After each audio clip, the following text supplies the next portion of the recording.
My, 22 female, and sisters, 20 female, P. Parents divorced when I was 7 years old. It was expected. Their marriage was arranged and they tried making it work but ultimately couldn't. The divorce went smoothly. Since Mom was a stay-at-home mom, Dad agreed to continue paying for her expenses and also arranged for me and P to see a therapist once a month so we could express our emotions in a healthy environment. At 14 years old, my dad married my stepmom. She and her daughter, L, 10 at the time, moved into his house. P hated them from the get-go, behaving like a brat whenever Dad wasn't around, and constantly making comments about L's body, race, and background. Stepmother and L were kind to P, hoping she'll eventually come around, but P wasn't interested. I tried to convince her to give them a chance, but gave up eventually.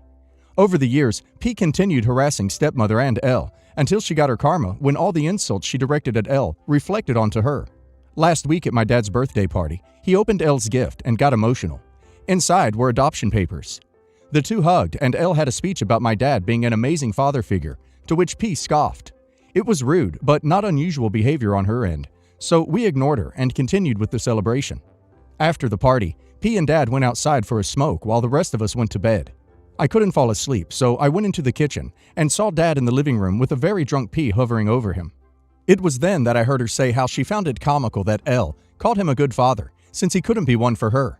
She went off and said that if he was a good man, he would have never divorced our mom, and that thanks to his incompetence, her life was now horrible.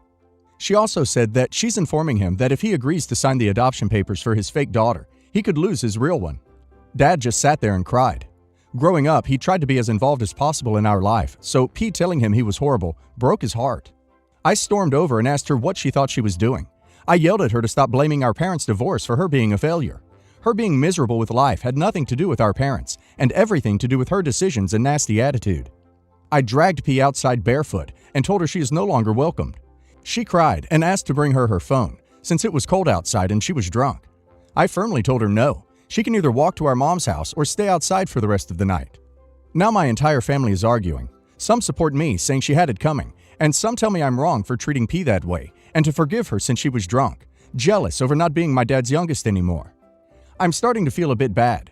What P did was horrible, but leaving her outside barefoot and drunk in the middle of the night without a cell phone put her in a lot of danger. Am I the a-hole? Edit. I feel like I have to mention this. Our mother's house is 20 to 30 minutes walking distance from where my dad lives. Edit update. 1. Dad left Mom his house and moved to a new one 20 minutes away so he could be closer to us and so we wouldn't be under any stress about moving. He attended every sports game, every dance recital, and was nothing but loving towards us. No one was the favorite child, and we were all treated equally. My dad didn't choose L over P. He wasn't the perfect father, but he sure was one of the good ones. 2. P was rude even before the divorce. I have no way to explain it, but she was just born with it. If anything didn't go her way, she'd automatically resort to violence. She's been in therapy since she was 5 up until now. I've been told she is making some progress, but clearly not enough. 3. This whole incident revealed a lot of stuff P did over the years, and L is finally being brave and speaking up about it. In the past hour, L agreed to let us look through her texts with P. We found messages upon messages of P calling L racial slurs, along with threats and other unpleasant comments about her weight. This has been going on for years. We are absolutely horrified by it, and I'm amazed L didn't snap and never told anyone what was really going on. We are all ashamed we didn't realize what was happening sooner, and are doing the best we can to get L the help she deserves, despite her claiming she doesn't need it. 4. And although I agree what I did last week was wrong, and kicking P out in such a manner was a reckless thing to do, in light of recent events, I wish I did give her back her shoes by throwing them at her head. I'm going with everybody sucks here, except for stepmother and L. You because you put your sister in a dangerous situation. Your dad for not stopping P's behavior when it started. P because she's being a self-centered brat. Having said all of that, I feel awful for your dad and stepmom. I get why you did it, and I'd be tempted too. Just take safety into consideration. Everyone sucks here. I was on the side of saying not the a-hole until you refused to give her phone or shoes, forcing her to walk barefoot for 20 to 30 minutes. Your parents' divorce clearly had an effect on her, but at some point she started making her own choices. So she's definitely in the wrong, but you treating her the way you did was completely unacceptable. Not the a-hole. P was going way too far and somebody needed to put her in her place. Probably should have left her with her phone and shoes, but there was a lot going on in the heat of the moment, so not blaming you. Little backstory here. I, 28 female, have a little sister, 14 female, who we'll call Lily. who is extremely afraid of dogs. Her dog phobia happens only with big dogs, after a Rottweiler knocked her to the ground when she was 10. Also, my sister is living with me as my parents have gone abroad, and we both are extremely close. We live in a big house which can easily accommodate 3 people. This happened a week ago. My aunt was going through a messy divorce, so she moved in with me and asked me if she could bring her dog with her. Now, this dog is extremely large and tends to get overexcited with children. And taking into account Lily's fear of dogs, I refused. At first, my aunt took it well and gave the dog to my cousin, her daughter, who lives 3 hours away and says she'll look after it. So a week ago, my aunt asks me if she can bring the dog for visits outside of our house. I agree, as long as it's in the backyard and the dog is on a leash. I reminded her to not let him inside the house. Lily agreed and said that she has no problem as long as the dog does not come close to her. My aunt brought the dog over and Lily just stayed inside. I played with the dog a bit and then I went to the kitchen to cook dinner. Suddenly, I hear Lily screaming at the top of her lungs and I go to the living room. She's climbed on top of the sofa and the dog is at the bottom of it, barking at her. My aunt is telling Lily to come down and it's just a silly fear, the dog won't hurt you, etc. I was furious. I immediately took the dog outside and screamed at my aunt for what she had just done. I kicked her out and now she's staying with her daughter. My mom called me yesterday and told me that I had no authority to do that. I told her I did and that any sane person would do the same thing. My cousins also called me and told me that I did a heartless thing, that my aunt's daughter doesn't have space for my aunt and that she needs a home. I don't feel like I'm the a-hole. So, am I the a-hole? Not the a-hole 100%. Your aunt knew how your sister reacts to dogs and agreed to not let her dog inside. Then she broke that promise. Also, no, it's not a silly fear, and what the duck? Not the a-hole. She scared the crap out of your sister on purpose, and just as importantly, she willfully lied to you and did not keep her word. Absolutely not. She agreed to conditions with no intention of keeping to them. This person cannot be trusted. Update. My aunt called Lily about a half an hour ago and called her a spoiled brat for getting her kicked out and told her that she, the aunt, wished the dog had hurt Lily. I called my aunt back and it escalated into a heated argument. My mom called me and told me that I needed to apologize to my aunt and welcome her back home, as it is technically her childhood home. And I told her that it was not her home, as my grandparents left me the house when they died. What do you guys think? Should I apologize? Also, I'm planning on taking in Lily as my parents are permanently staying abroad. Update 2. My aunt, we'll call her Diana from now on, was kicked out an hour ago by her daughter after she left the dog loose in the house. The dog destroyed more than a few items. She's apologized and asking if she can live with us because she is essentially homeless. What should I do? Update 3. This is the final update, thankfully. Lily called up our dad, who wasn't aware of any of this, by the way, and was crying as she talked to him. He understood, as he had a dog phobia as a child too, and chastised my mom and Diana, and further followed up by calling up all the family members and cutting off Diana. She's a fully grown adult with a steady income and therefore could afford a hotel room. Apparently, she had enough money to buy an apartment at short notice. Buy, not rent. And eat well for a year without any income. So she's bought her own apartment. Allows pets, by the way. And she got it fully furnished. Should have just done that in the beginning. And yes, Lily is well now. She says she forgives Diana for what she did. I haven't. Not the a-hole. Cut off that weotch of an aunt and any family member who says you were at fault here. Even your dumb boyfriend who called you overreacting. I feel furious reading the story and the update. I'd be livid if anyone does that to my daughter. I can't believe your mom sided with the witch instead of her own daughter. Take custody of your sister and tell the rest of them to screw off. I've been married to my husband for almost 3 years and we have 2 kids, twins, female and male, 15 months. My husband has 2 older sisters. He is the youngest of the 3. I've always got along with the younger sister-in-law, but not so much with the older. She has always been very judgmental towards me, and we had countless arguments in the past, but a couple of days ago, we got into a big fight. My kids got the flu, and it's been a rough week for both me and my husband. My mother-in-law and father-in-law have come to stay with us for a few days because I got sick too, and I was exhausted, so they offered to help me.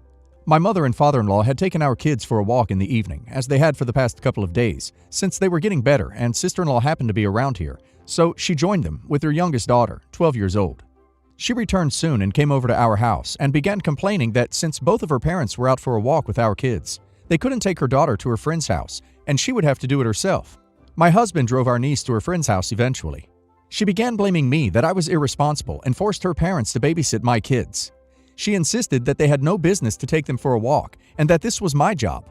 She even accused me of being a bad housewife and pointed out that the house was a mess, that I didn't clean and didn't cook. My husband defended me and said that she shouldn't be judging me about something like this because she raised 2 kids as well and she knows the struggles. Well, to keep it short, she said many ugly things, but what hurt the most was that my parents were right for kicking me out and they were probably now living much better without me and that I didn't deserve to be in her family. I lost it there and told her to shut up. She got upset and pushed me, and my husband had to get in between us and yelled at her. I told her to leave my house and never come back. We talked about this with my husband's younger sister, and she believes that we are both to blame and that we shouldn't have exchanged such harsh words. She disagreed that it wasn't right to keep her away from us because no matter what happened between me and her, my husband and my kids are still her family. Now that I heard another person's perspective, I'm thinking that I might have handled the situation poorly. My husband's family is really close together, and after this, my husband doesn't want to talk to his sister. And my mother-in-law and sister-in-law also had a big fight with her when they heard what happened. I feel like this is all my fault. So, am I the a-hole? Not the a-hole in any way. She says her parents have no business taking your kids for a walk, and it's your job. But apparently it's fine for them to take her kids somewhere, and that is somehow not her job. She then throws a tantrum about her parents not being able to help her because they're already helping you. And instead of just doing it herself, ends up getting your husband to do it for her. Then she proceeds to personally insult and criticize you because your house isn't 100% clean while you're all sick. Not only are you not the a-hole, you're absolutely right to tell her to get out and not come back. And to be honest, I wouldn't be letting her back in until she apologizes. She's a grade A hypocrite who wants other people to do her favors, but also criticize you for accepting favors. Younger sister-in-law can join her if she thinks you're being too hard. My father passed away somewhat recently. He had just bought a brand new truck. When my father died, my mother was taken care of, but barely. Blue-collar boomers. She has income, but barely breaks even. So this truck isn't just a truck. It's an asset she needed to turn into money to live on. Nevertheless, my mother is a saint of a woman. My little cousin, 26, was in need of a new car, but has no income on paper. He's a gig DJ, so can't walk into a dealer or bank, so he asked my mother for a deal. Boy, did she. We give him one. I could have sold the truck to a friend of my father's in cash in full, but my mother is a saint who thought she was helping family. Also, for what it's worth, when I say we, my sister and I didn't benefit from my father's death. There was no inheritance. We don't control my mother's money. We do, however, spend a lot of time helping our mother because she barely has a high school education, never graduated, and she often asks us for help financially. She needs whatever she has to live. She's not rich, so... The truck is worth about $35K, $45K on the high end. $27.5 was the lowest I found, with $100K more miles, and clapped out. This truck had plastic on the seat backs, and the little warning flag sticking out of the glove box. It was that new. It was agreed that he'd pay $350 a month, no interest, against a $27,500 note. He also said, and we agreed, because that's a forever loan, that he'd sell his car and give my mother the proceeds for that. My mother signed everything over, instead of holding the title, because dumb decision. My sister drew up a standard contract just to keep things on the up and up. It's what my sister does for a living. Dude got super offended. Then, weeks later, he says his life is up in the air right now and was not going to give my mother any proceeds from his car, which she was counting on to pay off some debt she'd accrued because of lack of positive income. It became a thing, and then he sent my sister, not my mother, the money and said, for screwing me. Are we the a-holes for thinking he's being a spoiled, ungrateful brat? Also, I won't get into the fact that his car he sold was worth more than $2,500, but... Not the a-hole. The odds of your mother getting a $350 monthly payment for the next 6.5 years is exactly 0%, with a margin of error of 0%. Hell, I bet he doesn't make it 6 months before he's missing payments. This was a huge mistake. Not the a-hole. Cousin sounds like a selfish jerk, hoping that without you and your sister's involvement, he could save a bunch of money by taking advantage of your sweet mom.